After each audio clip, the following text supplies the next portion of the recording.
दोस्तों, उत्तर प्रदेश लोक सेवा आयोग द्वारा आयोजित किए जाने वाले आरओ यानी समीक्षा अधिकारी सहायक समीक्षा अधिकारी परीक्षा के लिए सामान्य हिंदी के महत्वपूर्ण अध्ययन सामग्री के अंतर्गत इस वीडियो में प्रस्तुत है अनेक शब्दों के लिए एक शब्द का भाग 2। इसमें हम परीक्षाओं की दृष्टि से महत्वपूर्ण प्रश्नों को शामिल करेंगे। तो आइए शुरू करते हैं। आरओ परीक्षा के लिए सामान्य हिंदी के अंतर्गत अनेक शब्दों के लिए एक शब्द का भाग 2।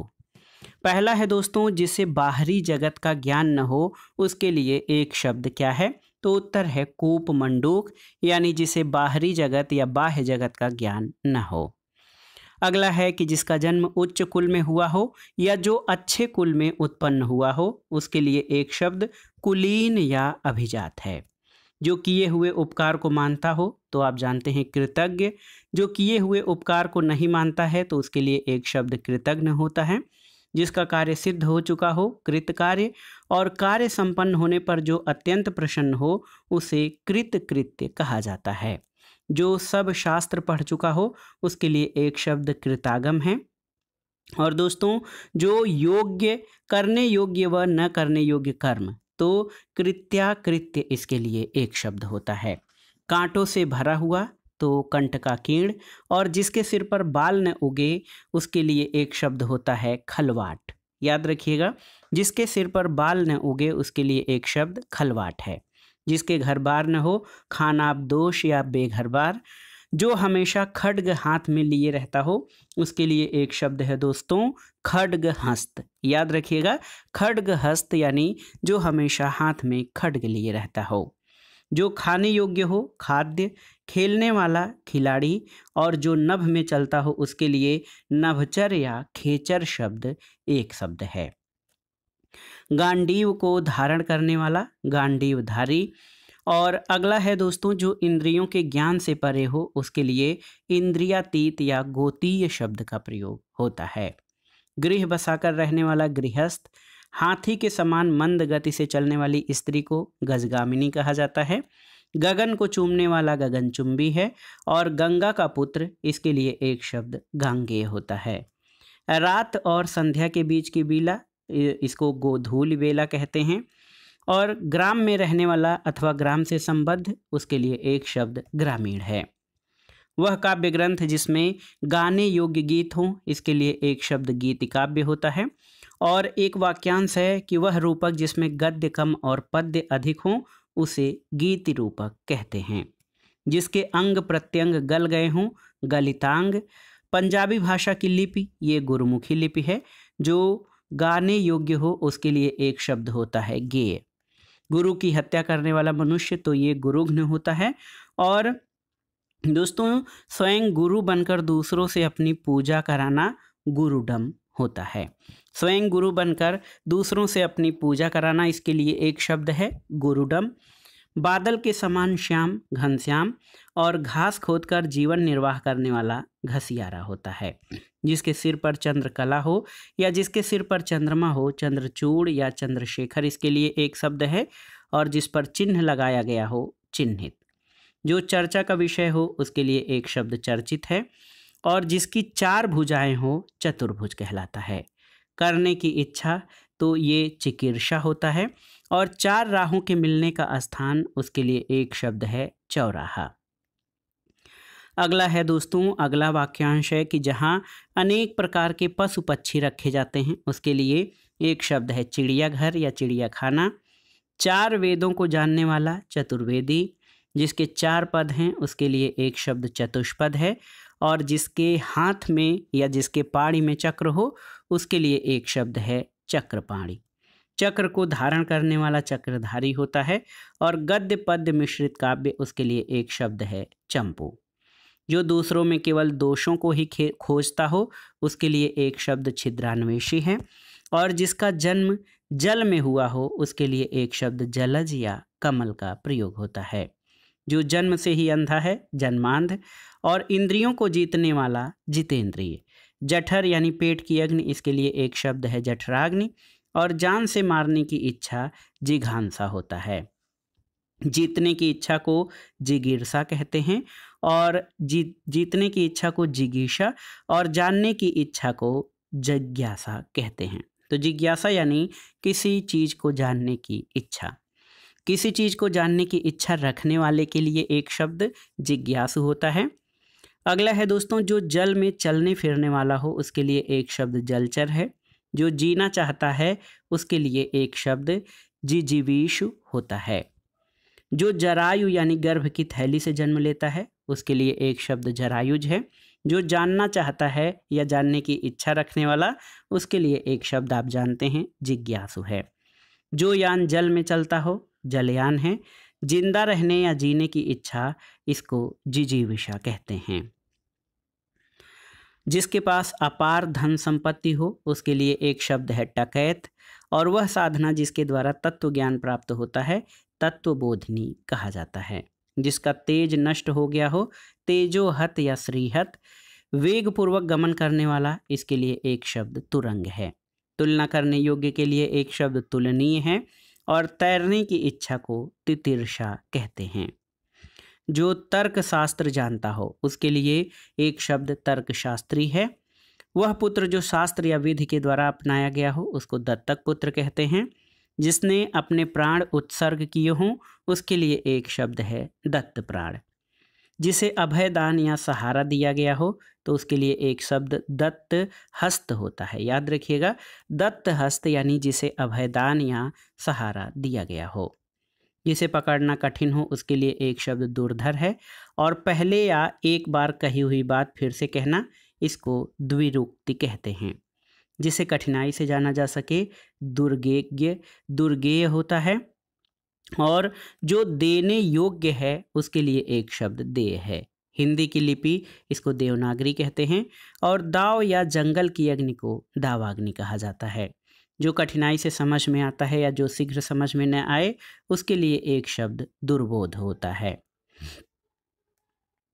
अगला है दोस्तों, वह मार्ग जो चलने में कठिनाई पैदा करता है या जहां पहुंचना कठिन है उसके लिए एक शब्द दुर्गम का प्रयोग किया जाता है।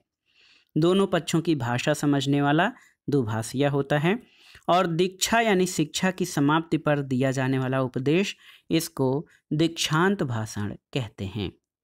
पुत्री का पुत्र इसके लिए एक शब्द दौहित्र है। पुत्री की पुत्री दौहित्री। और दिन के बाद दिन यानी दिनानुदिन होता है। देखिए, दो पदों या दो पैरों वाला द्विपद कहलाता है। जिस स्त्री का भाग्य खराब हो उसको दुर्भगा कहते हैं। और जिसका जन्म द्वीप में हुआ हो उसके लिए द्वैपायन शब्द का प्रयोग होता है। देखने की इच्छा तो दिदृक्षा होता है। याद रखिएगा, दिदृक्षा देखने की इच्छा। देने की इच्छा को दित्सा कहते हैं। और दूर तक देखने वाला इसके लिए एक शब्द दूरदर्शी है। दो वेदों को जानने वाला इसके लिए एक शब्द द्विवेदी होता है। और जो दमन करने योग्य हो उसके लिए एक शब्द दमनीय है। जिसको लांघना कठिन हो दुर्लंघ्य होता है। और जो देखने वाला है उसके लिए एक शब्द दर्शक है। जो केवल दूध पीता हो तो उसके लिए एक शब्द आप जान लीजिए दुग्धाहारी हो जाएगा। जिसे कठिनाई से भेदा जा सके दुर्भेद्य है। और जिसका दमन कठिन हो उसके लिए एक शब्द दुर्दम्य होता है। एक और शब्द है जिस समय मुश्किल से बहुत मुश्किल से भिक्षा मिलती है उसको दुर्भिक्ष या जो है दुर्भिक्ष या जिसको कहा जाए कि अकाल कहा जाता है। जिसने किसी विषय में चित्त लगा दिया हो तो उसको दत्त चित्त कहते हैं। जिसके 10 आनन या 10 मुख हों उसको दशानन यानी रावण कहा जाता है। जो कठिनाई से पछता हो उसके लिए एक शब्द दुष्पाच्य होता है। जो बड़े कष्ट से निवारित किया जा सके दुर्निवार। और जो द्वार की रक्षा करता है उसके लिए एक शब्द होता है द्वारपाल। जिसे वश में करना कठिन है दुर्धर्ष कहलाता है। और जो विलंब से काम करे उसको एक शब्द में दीर्घसूत्री कहते हैं। अगला है जो आसानी से उपलब्ध न हो या जो कठिनाई से मिलता हो उसके लिए एक शब्द आप जानते हैं दुर्लभ है। तेज चलने वाला उसके लिए एक शब्द द्रुतगामी। वह यंत्र जिससे दूर की चीज पास नजर आए उसको दूरबीन कहा जाता है। बुरा आचरण करने वाला दुराचारी या कदाचारी होता है। जिसके चित्त में दृढ़ निश्चय हो उसके लिए एक शब्द दृढ़ निश्चयी है। दशरथ का पुत्र तो दाशरथ ही है। और जो कठिनाई से साधा जा सके उसके लिए एक शब्द दुस्साध्य प्रयोग होता है। 2 बार जन्म लेने वाले के लिए एक शब्द द्विज होता है, और जो देखने योग्य है यानी दृष्टव्य या दर्शनीय। अनुचित बात के लिए आग्रह दुराग्रह है, और अपने धर्म से गिरा हुआ धर्मच्युत कहलाता है। जो धर्माचरण करता है उसके लिए एक शब्द होता है धर्मात्मा। दौड़ने वाला धावक कहा जाता है, और धनुष धारण करने वाले के लिए एक शब्द है धनुर्धर। एक वाक्यांश है, किसी के पास रखी हुई दूसरे की वस्तु, इसको थाती, धरोहर या अमानत कहा जाता है। जो धीरज धारण करता है उसके लिए धीर या धैर्यवान शब्द प्रयोग होता है। श्रेष्ठ गुणों से संपन्न शूरवीर नायक धीरोदात्त नायक कहलाता है। शूरवीर किंतु अभिमानी नायक इसको धीरोद्धत कहते हैं। ध्यान देने योग्य, इसको एक शब्द में ध्यातव्य कहा जाएगा। ऋण न चुकाने वाले के लिए एक शब्द नादिहंद हो जाएगा। जिसके शरीर पर आघात न हो नासे तुद कहलाता है, और जो बड़ों का आदर करना न जानता हो उसके लिए एक शब्द निरीस हो जाएगा। याद रखिएगा, थोड़ा कठिन है। जो बड़ों का आदर करना न जानता हो निरीस कहा जाएगा। जिसका कोई उद्देश्य न हो उसके लिए एक शब्द निरुद्देश्य है, और जिसके हाथ में कोई उद्यम या काम न हो उसके लिए एक शब्द निरुद्यम होता है। जिसके मन में मत्सर या ईर्ष्या न हो तो निर्मत्सर या जो है निर्मत्सर शब्द इसके लिए प्रयुक्त होता है। जिसके अवयव न हो निरवयव, और जिस काम के लिए धन न दिया जाए निःशुल्क होता है। एक वाक्यांश है, जिसके संतान न हो उसके लिए एक शब्द है निःसंतान। जिसको कोई इच्छा या अस्पृहा न हो तो उसके लिए निष्पृह शब्द प्रयुक्त होता है। अर्धरात्रि का समय निशीथ होता है, और रंगमंच पर पर्दे का स्थान नेपथ्य होता है। अगला है आजीवन ब्रह्मचर्य का व्रत लेने वाला, इसके लिए नैष्ठिक शब्द है, और जिसका उदय हाल में हुआ हो नवोदित है। जिसकी कोई अवधि निश्चित न हो निरावधि, और जिसमें हानि या अनर्थ का डर न हो निरापद शब्द होता है। जिसमें जीव अर्थात जीवन न हो निर्जीव है, और जहाँ एक भी मनुष्य न हो उसके लिए एक शब्द निर्जन का प्रयोग किया जाता है। नई ब्याही बधू या जिस स्त्री का विवाह अभी अभी हुआ हो उसको नवोढ़ा या नववधू कहा जाता है। जिसका उत्साह नष्ट हो गया हो उसके लिए एक शब्द निरुत्साह है। जो नीति का विशेष ज्ञाता हो नीतिज्ञ कहा जाता है, और जिसका कहीं आश्रय नहीं हो उसके लिए एक शब्द निराश्रय है। जिसको लज्जा नहीं हो उसके लिए एक शब्द है निर्लज्ज, और जिसका कंठ या गला नीला हो तो नीलकंठ यानी भगवान शिव। जिसका कोई सहायक न हो निस्सहाय, और जिसने कुछ खाया पिया न हो निराहार है। जो इंद्रिय रहित हो निरिंद्रिय, और जिसमें कोई विवाद न हो निर्विवाद होता है। जिसकी कोई कामना न हो उसके लिए एक शब्द निष्काम है, और नगर में रहने वाला इसके लिए एक शब्द नागरिक होता है। गांव में रहने वाला जैसे ग्रामीण, उसी तरह नगर में रहने वाला नागरिक। जो बिना किसी विरोध के चुना गया हो तो निर्विरोध कहा जाता है। अगला है दोस्तों, जिसका कोई उपाय नहीं है तो निरुपाय शब्द का प्रयोग होता है। जिसका कोई मूल नहीं है निर्मूल। जो मांस नहीं खाता निरामिष, और जो बहुत बड़ा नहीं है नाति दीर्घ शब्द प्रयोग होता है। जो तुरंत जन्मा हो उसके लिए एक शब्द नवजात है, और जो बहुत छोटा नहीं है नाति लघु। जो नया आया हुआ हो नवागत या नवागंतुक, और दोस्तों जो पढ़ना लिखना नहीं जानता हो उसके लिए एक शब्द निरक्षर है।